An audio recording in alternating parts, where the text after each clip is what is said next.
Olá, minhas pessoas preferidas, tudo bem? Sim, vocês, minhas amigas, meus amigos, espero que estejam bem aí, depois dessa devastação que a gente teve no Rio Grande do Sul, com esse ciclone, com essa chuvarada. Espero que realmente estejam todos bem e, se puderem ajudar nossos irmãos, puxa vida, seria fantástico, né? Defesa Civil 199, para quem puder, quem quiser ajudar aí de alguma forma. Enquanto isso, vamos de Inter, né? Vamos de Inter porque, enfim, vamos lá, vamos tocar o barco aqui, tentando levar um pouco de animação aí para todo mundo, né? Que afinal de contas é a nossa missão tentar elevar o moral da turma aí. Antes disso, eu digo para vocês irem na KTO, usar o cupom BES, B-E-H-S, cupom do Lelezinho, e tenha 20% de bônus no primeiro depósito. E vocês sabem, né? Tem aquele Grenal rolando aí, né? Quem vai fazer mais gols no Brasileirão? Nosso Nero Valência ou Luiz Soares, né? Claro que o Soares está na frente, já jogou 500 jogos aí, fez só 2 gols, e o Enner está por estrear possivelmente contra o Palmeiras no mês de julho, agora, estreia no Beira-Rio, né? No mês de julho, contra o Palmeiras em casa. Bueno, então, evidentemente, vocês vão votar no... Votar não, vão brincar, botar umas fichinhas ali no Enner, né? Claro que eu acho que o negócio vai ser com ele, afinal de contas, Luiz deve estar com a cabeça no Inter também, né? Só que de Miami. Vamos lá, sem mais delongas. 6 meses de temporada, é hora de a gente parar, né? Botar aquela bola no meio campo e ver quem foi bem e quem foi mal até agora na temporada do Inter, né? Afinal de contas, deu essa parada aí, esse intervalo, né?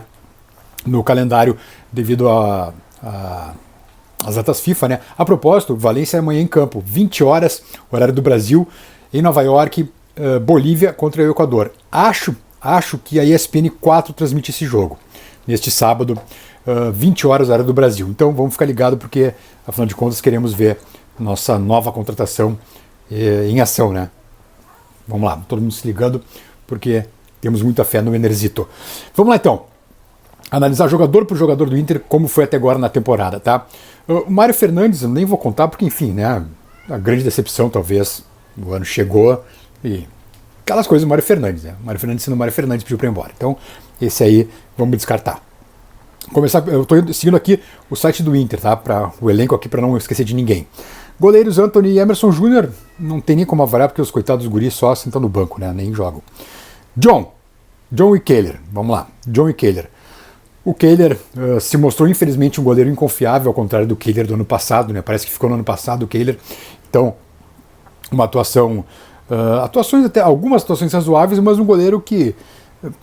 não vou chamar de chamar gol, mas um goleiro, digamos que não tem sorte. Não tem sorte que um goleiro necessita, né? Vou dar um exemplo para vocês. O Darley, por exemplo, no Grêmio. O Darley não foi um goleiraço, até chegou na seleção brasileira, mas ficou em terceiro goleiro numa Olimpíada, enfim. Não era um grande goleiro, mas era um cara com sorte, um cara com estrela. E eu acho que falta isso pro Kehler, infelizmente. Então, o Kehler, que ganhou no ano passado a posição do Daniel, esse ano sofreu o efeito Daniel, né? O efeito Orloff, eu sou você amanhã, e acabou perdendo, com toda razão, a posição para o John. E o John, vamos lá, comprado 15% pelo Inter, né? Emprestado pelo Santos. O Inter tem que adquirir ele ao final da temporada. Há uma pequena discordância com relação a números, quanto o Inter tem que pagar para ter ele até o fim do... ou melhor, ter ele ao final do ano, né? O Inter tem direito de comprar, segundo o Santos, 8 milhões e meio de reais.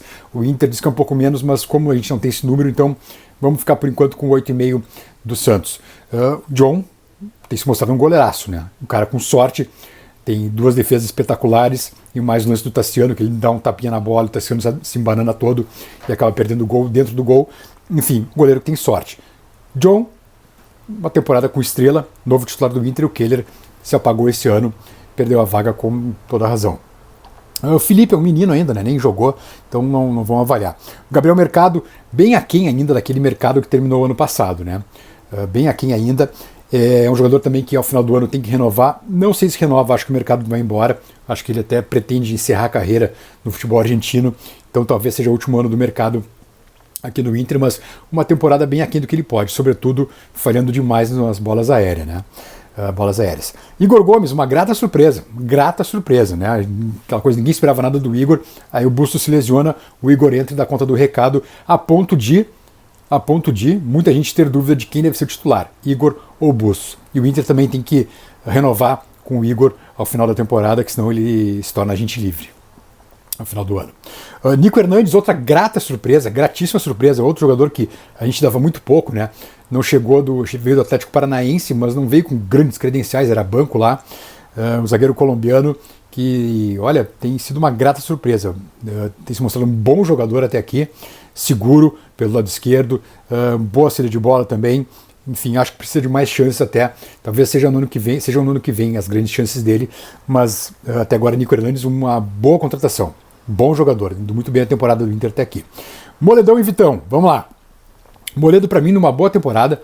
Eu acredito que o Moledo está numa temporada bem superior à do mercado, mas o titular para o Mano é o mercado. Então, vamos de mercado, né? Segundo o Mano. Mas o Moledo está bem, mantendo aquele nível Rodrigo Moledo de atuações. Acho que é uma boa temporada do Moledo também. O jogador está muito seguro. Quando entra, o Inter geralmente melhora a bola aérea, ainda que não tenha sido culpa dele, que ele estava no lado direito. Mas o gol no Nacional lá no Parque Central sai com o Moledo já em campo, mas não era, ele estava na marcação do Damiani. Então, está isentado de responsabilidade aqui. Uma boa temporada do Moledo. Vitão, que renovou nessa semana, né, com o Inter, ampliou o contrato por mais um ano e possivelmente fique no Inter em definitivo a partir de junho do ano que vem. Vitão começou muito mal a temporada, uma temporada fraquíssima do Vitão, e aos poucos está melhorando, mas ainda longe do Vitão que a gente viu no passado. É outro que está devendo esse ano ainda. Fabrício Bustos e René. Bustos também uma temporada muito aquém do que a gente viu ele no passado. Realmente lesões, erros individuais, um pênalti absolutamente desnecessário lá em BH contra o América. Então uma temporada bem fraca do Bustos, perto do que a gente viu dele no passado. E a gente pode cobrar de quem a gente sabe que pode dar, né? No caso do Bustos, a gente sabe que pode entregar mais.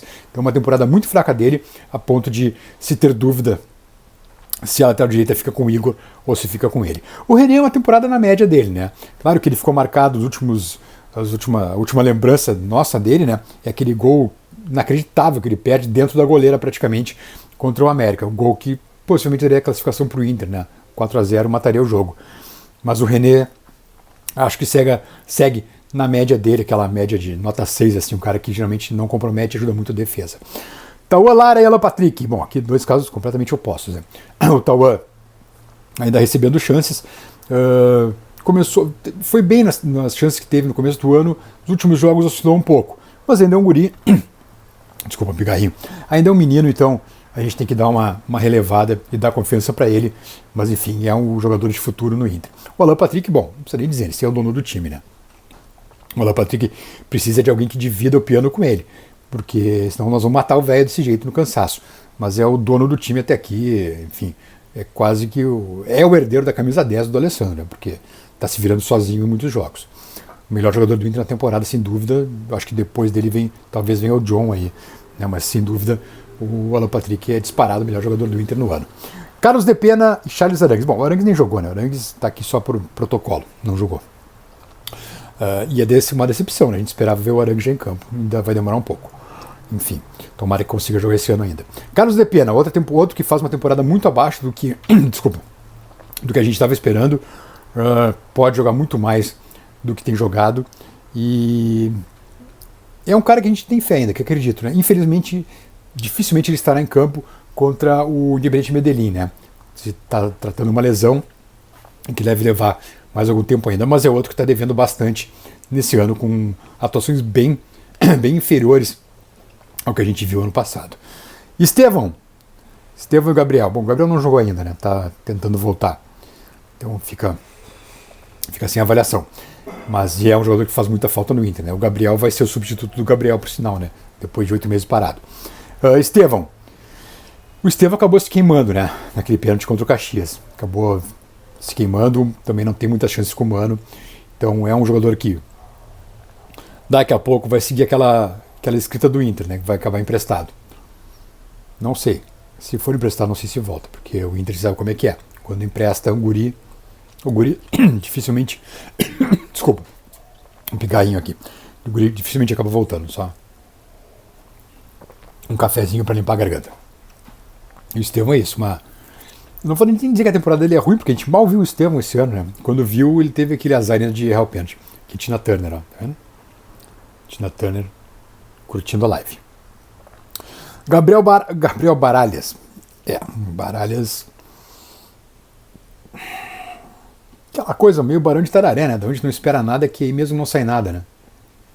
Não sei, o Baralhos parece uma contratação totalmente inútil até agora. Não fez nada ainda, né? Mentira. Uma contratação desnecessária, me parece, no momento. Campanharo. É um cara que eu esperava um pouco mais do Campanharo, vou dizer pra vocês. Mas tem que relevar um pouquinho, porque é um cara voltando da Europa, né? Depois de muito tempo, enfim. Vou dar um desconto pro Campanharo, mas eu ainda espero mais dele. Pelo que eu ouvi falar do Campanharo, eu esperava bem mais. Johnny e Lucas Ramos. O Johnny agora na seleção americana, né? Até nessa sexta nem jogou, ficou no banco, né? Perdão, é madrugada de sexta já, né? Jogaram quase de madrugada para nós. Mas o Johnny tem melhorado. Veio melhorando, começou mal a temporada e eu acho que já cresceu bastante nesses últimos jogos. É um ficha 1 ou 2 para ser vendido pelo Inter agora nessa janela, né? Possivelmente não encerre o ano com o Inter, que o Inter faz força para vender o Johnny já umas 3 janelas, talvez nessa vá. Lucas Ramos, sem chances com o Mano também não dá nem para avaliar o guri. Maurício, outro que vinha bem na temporada até ter a lesão, né? Lesão no Grenal, luxou o ombro. Tomara que volte a tempo agora de pegar o Medellín. Acho que volta a tempo. Acho que volta a tempo de reforçar o time. E é outro, né? Se não for o ficha 1, é o ficha 2 para ser vendido também pelo Inter na janela. É outro que dificilmente encerra a temporada com o Inter. Mas o Maurício, até por dividir com o Alan Patrick, muitas vezes a criação dá um refresco no Alampa, é um cara que está fazendo muita falta mesmo. Matheus Dias, outra promessa da base. Um guri que tem bola no corpo, não é número 5, ele é número 8, um cara que cadencia mais o jogo. Acho que muitas vezes é colocado na posição errada. O Matheus é um pouquinho mais à frente, não é 5. Vamos ver se tem mais chance esse ano, mas é para assim uma segunda metade, digamos, de temporada, né? Ele chegou a ser relacionado para alguns jogos ano passado. É um guri que eu acho que tem muito futuro. Esse a gente tem que ter muito cuidado com ele, porque ele é bom jogador, mas não é 5. Ele não é 5. Tem mais aqui, o Matheus tá. Rômulo, grata surpresa, né? O Rômulo é outro cara que a gente não esperava muito e que está entregando bastante, a ponto de o Inter já pensar na sua compra ao final da temporada por 3,6 milhões de reais junto ao Atlético de Minas Gerais. Bom jogador, um cara raçudo, fez gol contra o Vasco, inclusive, né? Vem com moral. E enquanto não voltar Gabriel e o Arangues também não puder jogar, o Rômulo certamente é titular desse time. Alemão. O alemão era a nossa Cinderela, né? Depois do conto de fadas do ano passado, chegou o David Bowie aqui, parei. Dá oi pra galera, pelo menos, ô mal educado. Deu oi? Deu? Dá o teu prefixo então aí. Vamos descer de novo? Vamos descer, obrigado. Deixa eu terminar a live aqui, por favor. Perdão, a live a gente vai fazer ainda, vamos ter live ainda. Até eu queria ver com vocês que horário vocês gostariam mais das lives, tá? Depois se puderem me responder, eu agradeço muito. Mas vamos terminar o vídeo aqui. O alemão, uma temporada... Enfim, horrorosa o alemão, né? Horrorosa, tá sem confiança, mas é outro que poderá ser vendido também agora no meio do ano. O conto de fadas do alemão parece ter acabado, parece ter ficado no ano passado. Esse ano, um jogador simplesmente que não deu resposta na temporada. Gabriel Barros, não vimos jogar ainda. Muito poucas chances, muito poucas oportunidades. Se diz que tem muito futuro, mas não tem como avaliar porque a gente não viu ele ainda em campo, né? Viu alguns minutos só e seria muito injusto. Jean Dias, talvez um resumo da falta de dinheiro do Inter, né? Ou da falta de opções muitas vezes, ou da falta de competência para contratar. O Jean Dias, uma indicação da comissão técnica do Inter, depois de vê-lo no Caxias. É um jogador que entra, faz aquela correria, né? Corre feito um maluco. Acho que até pode contribuir em alguns jogos, mas é um jogador que não me parece ter o tamanho do Inter, né? A contribuição dele é mínima e um cara que também, enfim... Acabou o ano, o Jean Dias acho que se torna agente livre, não deve permanecer, né? Não, contribui muito pouco. Luca, esse sim. Esse, inclusive, na minha opinião, já seria até titular do Inter. Na frente, voltou o David Bowie aqui. Na frente, inclusive, do Luiz Adriano, que ainda não está em sua melhor fase. Na frente do alemão nem se fala. O Luca, eu sempre gostei dele desde a base. Um cara de força, um cara que cabeceia muito bem. Então... Esse aí, é pena que não teve mais chance ainda, mas acho que faz uma temporada muito boa. Para mim, seria inclusive titular na frente do Luiz Adriano. Luiz Adriano, próximo jogador. Começou muito mal a temporada, começou uma temporada de forma assustadora. Segundinho. Assustadora, muito mal. Vem crescendo aos poucos, mas eu acho que ainda seria uma opção para segundo tempo. Bom, agora com a chegada do Valencia, então, A não ser que o Mano banco teimoso, né? Mas em princípio o Luiz Adriano é só banco. Uma temporada que não é boa. Pedro Henrique, bem longe ainda daquele jogador do ano passado, né? Aquele cara explosivo do ano passado, goleador. Muito longe ainda, acho que o Mano tirou muito da confiança do PH, mas é um cara que a gente não pode descartar de forma alguma, ainda que a temporada dele não seja como a do ano passado. É um jogador importantíssimo para o Inter, e com a chegada do Valencia acho que vai ser mais importante ainda, porque o Valencia joga pela esquerda. O PH é mais pela direita, ainda que também cai pela esquerda muitas vezes. Wanderson, outro começou mal a temporada, mas também, Wanderson e o PH são caras importantíssimos para esse time do Inter. Eu inclusive jogaria com PH, Ener e o Wanderson quando o Ener chegar. Enfim, mas não sei o que o Mano vai fazer. Mas são dois caras que estão oscilando bastante, ainda que o Wanderson esteja mais em alta que o PH nesse momento. Mas são caras fundamentais para esse time atual do Inter. Mano Menezes, último a ser avaliado. Mano Menezes, um trabalho muito aquém do que ele fez ano passado, ainda que ano passado, né, a campanha de recuperação tenha sido no Brasileiro e no Sul-Americana tenha ido mal. Caiu para o meu lugar. Mas um trabalho bem aquém do que ele apresentou no passado. E se a direção, se a gestão perder a eleição, o Mano não vai ficar, podem ter certeza disso. A não ser que o Inter agora faça uma campanha daquelas, ganhe a Libertadores ou ganhe o Brasileirão. Bom, aí muda tudo de figura. Mas até aqui o trabalho do Mano não é nem perto do que foi no passado. Vamos ver se agora com 2 competições só e com o tempo de descanso dos jogadores, né, e recuperação física, as coisas melhoram. Mas se tu é o comandante da equipe e tua equipe está sem pernas já no começo do ano, tu também é responsável. Demitiram o preparador, demitiram o executivo, demitiram o coordenador técnico, mas tu também tem culpa, porque tu é o comandante da turma aí, né? Então, eu acho que é um trabalho bem aquém do ano passado, uma decepção para mim, Mano Menezes na temporada. Pessoal, deixem o like, por favor. Esse canal depende muito, muito, muito, muito do carinho de vocês com a gente. Antes da palavra colorada, só queria avisar que, aqui ó, Conversa Afiada FC. Se preparem, já pode seguir no Instagram, porque é podcast que vem por aí. Fizemos um piloto já, vocês vão ter grandes surpresas. Muito legal, tá bom? Minha recomendação. E o Palavra Colorada, né, vamos repetir o que a gente fez hoje, né, depois dessa tragédia que a gente passou aí no Rio Grande do Sul. Por favor, se puderem, ajude o próximo. Vamos ajudar nossas irmãs e irmãos. O telefone da Defesa Civil para doações é 199, tá bem? Obrigado, aguardo vocês logo mais, tá? Fiquem bem. Tchau, tchau, pessoal.